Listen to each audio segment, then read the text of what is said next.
حضرت بلال حبشی رضی اللہ تعالیٰ عنہ کے ذمہ تھا نبی پاک علیہ السلام کے مہمانوں کی دیکھ بھال.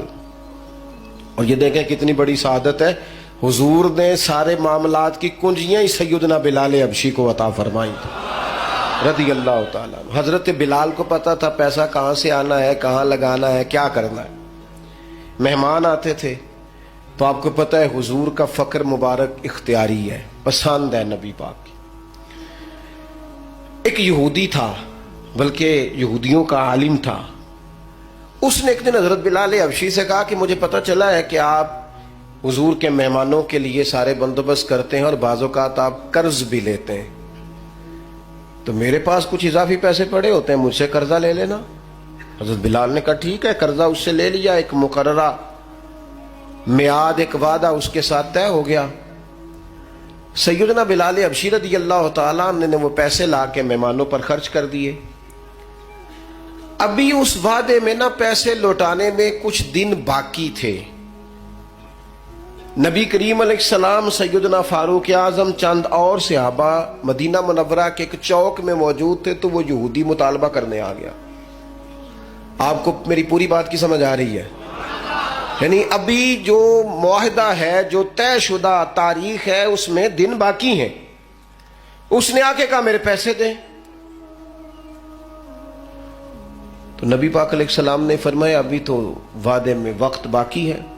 اس نے معاذ اللہ سخت باتیں کرنی شروع کر دی، سخت. اب آپ کے پاس دلیل بھی ہو، آپ سچے بھی ہوں، وعدے میں ٹائم بھی ہو، تو کسی کی سخت بات سنی جاتی ہے. اور جہاں بھائی وعدہ آئے گا تو دیکھی جائے گی تیری اتنی ضرورت. اب جب اس نے سخت بات کی تو سیدنا عمر فاروق نے تلوار پہ ہاتھ رکھا. حضرت عمر ہے نا، شیر ہے نا اللہ رسول کے، ہاتھ رکھا تلوار پر. تو نبی پاک علیہ السلام نے فرمایا عمر جلدی نہ کر. بڑی بردباری سے، حلیمی سے، اطمینان سے، سکون سے. حضور فرمانے لگے عمر اس نے پیسے لینے ہیں، وہ مطالبہ کر سکتا ہے، تمہیں چاہیے تھا کہ تم اسے کہتے ذرا نرمی کر، مجھے کہتے پیسے ادا کر دے. حضور فرمانے لگے اب اس طرح کرو، اس کے ساتھ جاؤ، فلاں جگہ کھجوریں پڑی ہیں، جتنا اس کا قرض ہے اتنی کھجوریں تول کے دے دو، اور یہ جو تم نے تلوار پہ ہاتھ رکھا ہے نا، اسے ڈرایا ہے، تھوڑی کھجوریں زیادہ بھی دے دینا. آپ کا بردبار ہونا، حلیم الطبع ہونا، مزاج میں ٹھہراؤ ہونا، سکون ہونا، یہ بڑا بندے کو نا وزادار بنا دیتا ہے. آپ ہر شخص کے لیول پہ اتر کر جھگڑا نہ کریں. میں نے دیکھا ہے سیانا بیانا آدمی بچوں کے ساتھ بحث کر رہا ہے، سمجھدار آدمی ہو کہ ایک نادان سے گفتگو کر رہا ہے. میں نے شاید پہلے بھی آپ سے کہا تھا کہ میرا ایک فتویٰ ہے، اس سے اختلاف بھی کیا جا سکتا ہے. میرا فتویٰ یہ ہے کہ میاں بیوی کے جھگڑے میں اکثر قصور میاں صاحب کا ہوتا ہے. ہو گئے ہونا ناراض، لگ پہ ہونا کورن. ہاں میں نے پتا سی یہ جتنے ہی فتویٰ دیتے اتنے ہی حال ہویا. میاں بیوی کے جھگڑے میں نا زیادہ تر غلطی میاں صاحب کی ہوتی ہے. کیوں بھلا؟ اس لیے کہ عورت بیچاری کی عقل ناقص ہے، اس کی آدھی ہے، وہ پورا سوچنا بھی چاہے تو شعوری طاقت اتنی بلند نہیں. تو میاں صاحب کی تو پوری ہے نا، تو پھر جھگڑا ختم کس نے کرنا تھا؟ تو جی میاں صاحب آکن تینوں آج ٹھیک کر کے ہی چھڑ رہے، تو یہ تو غلط بات ہے نا بھائی. آپ یہ دیکھیں کہ اللہ تبارک و تعالیٰ نے مرد کو عورت پر افسر بنایا ہے. آپ کو چاہیے تھا آپ کا حوصلہ بھی بڑا ہوتا، آپ دلیر ہوتے، بڑی ساری غلطیاں درگزر کرتے، محبت کا لہجہ اختیار کرتے. آپ کو یہ حق حاصل نہیں تھا کہ آپ بے جا سختی کرتے. آپ کی توجہ ہے میری بات پر؟ نبی پاک صلی اللہ تعالی علیہ وسلم نے کمال بردباری کے ساتھ فرمایا کچھ زیادہ بھی. حضرت عمر ساتھ لے گئے، کھجوریں تول تول کے دی. حضرت عمر کہتے ہیں اب حضور کا حکم تھا تھوڑی زیادہ بھی دی، لیکن وہ سیدنا عمر کے مزاج میں جلال تھا. فرماتے ہیں وہ مجھے کہنے لگا عمر ایک بات کرنی تھی. کہتے ہیں مجھے غصہ تھا، میں اس کو پر نرمی کر ہی نہیں رہا تھا. میں نے کہا جی کیا بات کرنی تھی؟ کھجوریں لے جائیں، آپ کا کام ہو گیا. کہتے ہیں وہ کہنے لگا عمر میرے دوست میرے اوپر سختی نہ کر، میرا مسئلہ سمجھ. میں نے کہا وہ کیا؟ کہنے لگا میں یہودیوں کا عالم ہوں، تورات جانتا ہوں.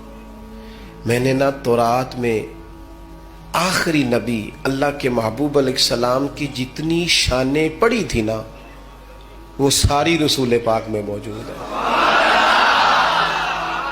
ایک شان میں نے یہ حضور کی پڑھی تھی کہ وہ بڑے حلیم ہوں گے, بڑے بردبار ہوں گے, ان کے مزاج میں کمال حوصلہ ہوگا, اور جتنا جتنا کوئی جہالت کرتا جائے گا محبوب کی بردباری اتنی بڑھتی جائے گی.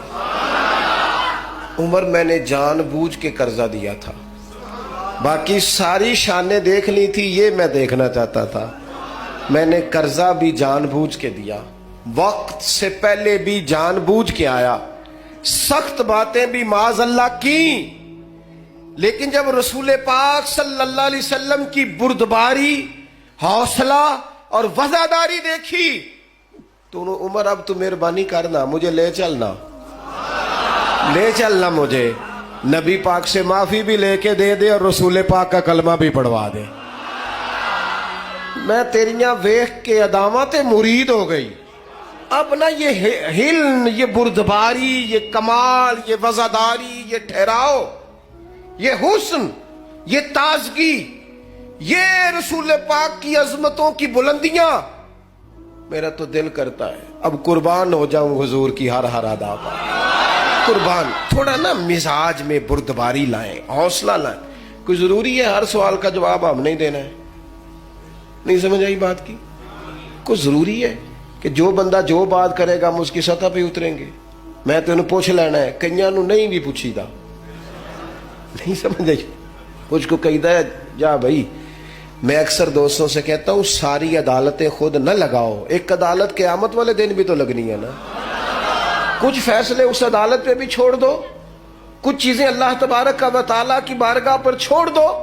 ہمارا ایک تو استقامت کا مزاج نہیں, دوسری بردباری نہیں, اور تیسری بات, بس اسی پر میں نے اپنی بات کو سمیٹ دینا ہے. تیسرا ہمارا مسئلہ یہ ہے کہ ہمیں نہ صرف اپنے جذبات کا احساس ہے. اللہ کرے اتنا بڑا اور اتنا خوبصورت اجتماع ہے, آج میں اپنی اور آپ کی کچھ تربیت کر پاؤں. خود غرض ہوتے ہیں وہ لوگ جو صرف اپنے بارے میں سوچتے ہیں, خود غرض ہوتے ہیں.